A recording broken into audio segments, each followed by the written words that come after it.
Ang mura-mura ng seasoning bottle na to mga mare dito. Napa-check out tayo mga mare dahil maganda siya, ang lakas niya maka-aesthetic. Pero mo, buy one take 3 na mga mare, meron ka ng gantong kagandang seasoning bottle na mabibili mo lang ng 160 pesos itong apat na to. Kung bibilin mo to ng per piece, 45 pesos, pero mas makakamura ka kung buy one take 3 yung bibilhin natin. Kagandahan dito guys is glass materials, ito yung pinaka-bottle niya.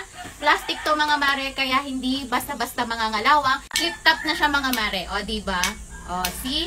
And guys, ang ganda ng kulay niya. And may pa-free sticker na yan mga mare. May label na siya once na mag-check out tayo. Diba? Kompleto seasoning na mga mare. Magluluto ka na lang tapos ganito pa kaganda yung seasoning bottle na gagamitin mo. Kung yung kitchen mo is aesthetic, idagdag mo na to sa collection mo mga mare kung aesthetic yung kitchen mo. O kung hindi pa at wala ka pang seasoning bottle mga mare, eto marirecommend ko sa inyo. Ang mura na, buy one take 3 nyo na mabibili mga mare. Tapos, naka-free shipping pa mga mare. So ano pa inaantay mo? Kung ang seasoning bottle mo dyan ay yung normal pa lang, yung binibili natin na bottle sa labas, palitan mo na, ilagay mo na dito yung mga toyo mo, yung mantika mo, yung vinegar mo. Huwag mo nang pag-isipan yan, mura lang, naka-free shipping pa, may yellow basket yan sa baba, mag-check out ka na.